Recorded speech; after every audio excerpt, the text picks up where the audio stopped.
మహాభారతంలో ఎన్నో కథలు, కాని ఒక శిష్యుడు తన గురువేకే ఎదురు నిలిచిన కథ అది వేరు. ఊహించుకోండి, ఒకవైపు అస్సలు విచ్ఛిన్నం చేయలేని ఒక భీషణమైన శపథం, మరోవైపు తలొంచాల్సిన గురువుగారి ఆజ్ఞ. ఈ రెండింటి మధ్య నలిగిపోయిన ఒక మహావీరుడి కథ ఇది. కర్తవ్యం, ప్రేమ, ప్రతీకారం ఈ మూడు ఎలా పెనవేసుకుపోయాయో ఈ కథలో మనం చూద్దాం. నువ్వు గురువుకే ధర్మం చెప్తావా? ఈ ఒక్క ప్రశ్నతో మొదలవుతుంది మొత్తం కథ. అన్నది ఎవరో తెలుసా? సాక్షాత్తూ మహర్షి పరశురాముడు. అడిగింది ఎవరినో తెలుసా? తన అత్యంత ప్రియశిష్యుడైన భీష్ముణ్ణే. అంటే ఆలోచించండి, గురువుకే నువ్వు ధర్మం నేర్పిస్తావా అని అడిగారంటే ఆ పరిస్థితి ఎంత తీవ్రంగా ఉండి ఉంటుందో. ఆ ఒక్క మాటే చరిత్రలో ఎప్పటికీ నిలిచిపోయే ఒక భయంకరమైన గురుశిష్యుల యుద్ధానికి నాంది పలికింది.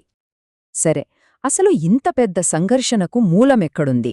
దీనికి బీజం ఎక్కడ పడింది?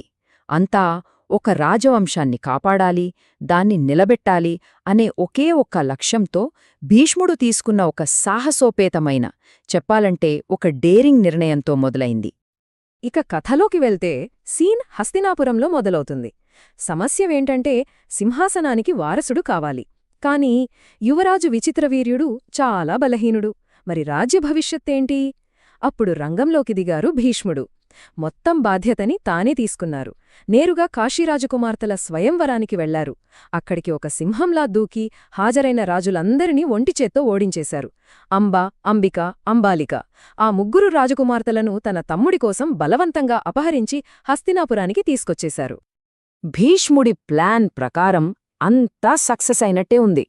అంతా ఓకే అనుకున్న టైంలో హస్తినాపురం గడపలో అడుగు పెట్టగానే ఒక పెద్ద ట్విస్ట్, ఒక ఊహించని సమస్య ఎదురైంది.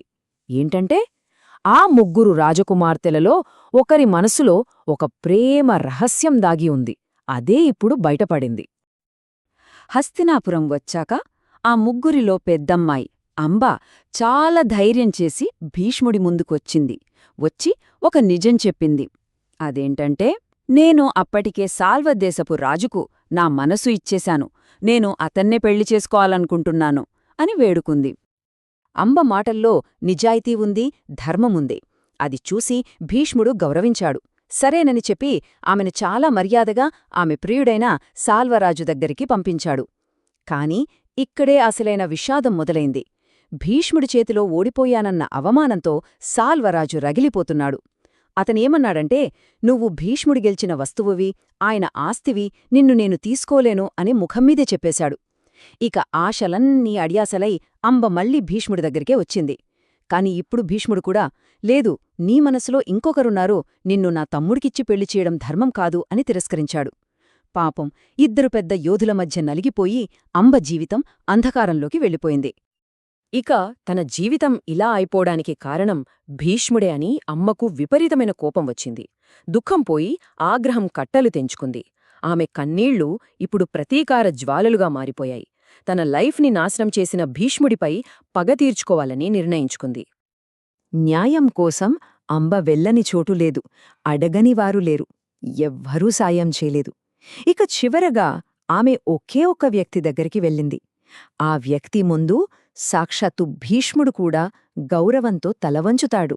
ఆయనే భీష్ముడికి విలువిద్య నేర్పిన ఆయన గురువు పరశురాముడు. అమ్మ తన మొత్తం కన్నేటి కథని పరశురాముడు ముందు చెప్పింది. ఆయన మామూలు వ్యక్తి కాదు, క్షత్రియ జాతిని అంతం చేసిన మహాయోధుడు, గొప్ప మహర్షి, అన్నిటికంటే ముఖ్యంగా సాక్షాత్తు భీష్ముడికే ఆయుధ విద్య నేర్పిన గురువు.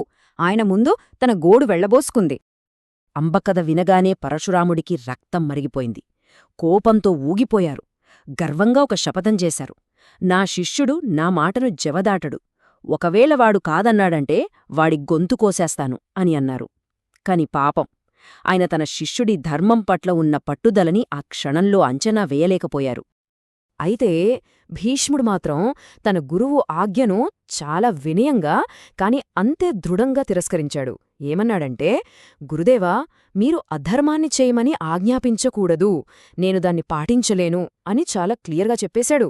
అంతే, ఆ మాటలతో పరశురాముడు అగ్గిమీద గుగ్గిలమయ్యారు. నా ఆజ్ఞనే ప్రశ్నిస్తావా?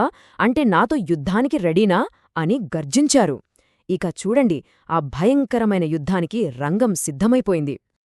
ఇప్పుడు పరిస్థితి చూడండి.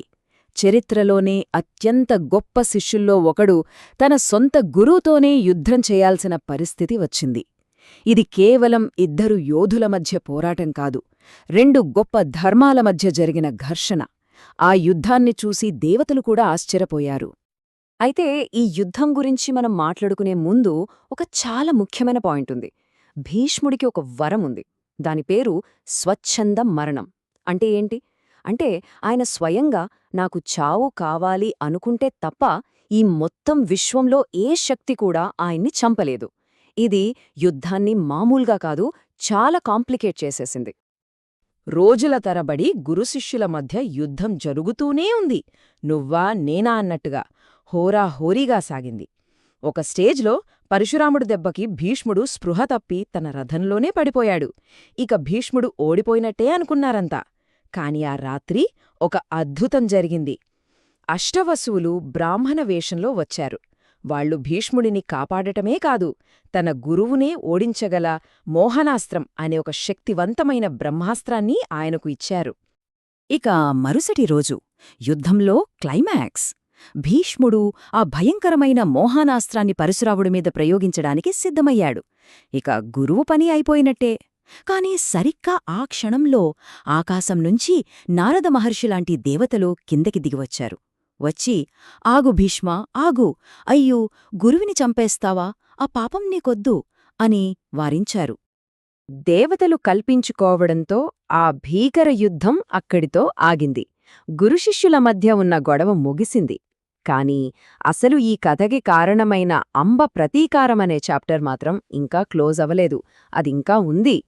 తన శిష్యుడి ధర్మం పట్ల ఉన్న పట్టుదల, అతని సంకల్ప బలం చూసి పరశురాముడు నిజంగా చాలా ఇంప్రెస్ అయ్యారు. ఆయన తన ఓటమిని అంగీకరించారు. అంగీకరించి ఏమన్నారంటే, భీష్మా, నీలాంటి శిష్యుడి చేతిలో ఓడిపోవడం కూడా నాకు గెలుపే అని మనస్ఫూర్తిగా మెచ్చుకున్నారు. ఆ తరువాత పరశురాముడు చాలా నిస్సహాయంగా అమ్మవైపు తిరిగారు. అమ్మా, నా వల్ల ఎంతైతే అంతా పోరాడాను. నేను చేయగలిగింది ఇంతే. ఇక మిగిలినది నీ ఇష్టం, నీ దారి నువ్వే చూసుకోవాలి అని చెప్పేసి మౌనంగా అక్కడ్నుంచి వెళ్ళిపోయారు. కాని అంబ పగ చల్లారలేదు. ఆ ప్రతీకార జ్వాల ఇంకా మండుతూనే ఉంది. ఆమె శివుడు కోసం ఘోరమైన తపస్సు చేసింది. ఒకే ఒక్క వరం కోరుకుంది. అదేంటంటే, నెక్స్ట్ జన్మలో భీష్ముడి మరణానికి నేనే కారణమవ్వాలి అని. ఆ వరంతోనే ఆమె పాంచాలదేశంలో శిఖండిగా పుట్టింది. ఫైనల్గా కురుక్షేత్ర యుద్ధంలో జరిగింది మనందరికీ తెలిసిందే. శిఖండిని అడ్డుపెట్టుకుని అర్జునుడు బాణాలేస్తుంటే భీష్ముడు తన ప్రతిజ్ఞ ప్రకారం స్త్రీగా పుట్టినవారిపై ఆయుధం ఎత్తకూడదని తన ఆయుధాలన్నీ కిందపడేశాడు. అదే అప్పటివరకు ఓటమే ఎరుగని ఆ మహాయోధుడి పతనానికి కారణమైంది. చూసారా ప్రతీకారం ఎలా తిరిగి వచ్చిందో? చూసారుగా, ఈ అద్భుతమైన కథ మనందరి ముందు ఒక పెద్ద ప్రశ్నను నిలబెడుతుంది. ఒక సమాధానం లేని ప్రశ్న. అదేంటంటే, ఒక వ్యక్తి తన కర్తవ్యానికే కట్టుబడి ఉండాలా, లేక తనకు అన్నీ నేర్పిన గురువు ఆజ్ఞకు తలొగ్గాలా? ఈ రెండింటిలో ఏది గొప్పది? ధర్మమా లేక గురువా? ఇది నిజంగా ఆలోచించాల్సిన విషయం.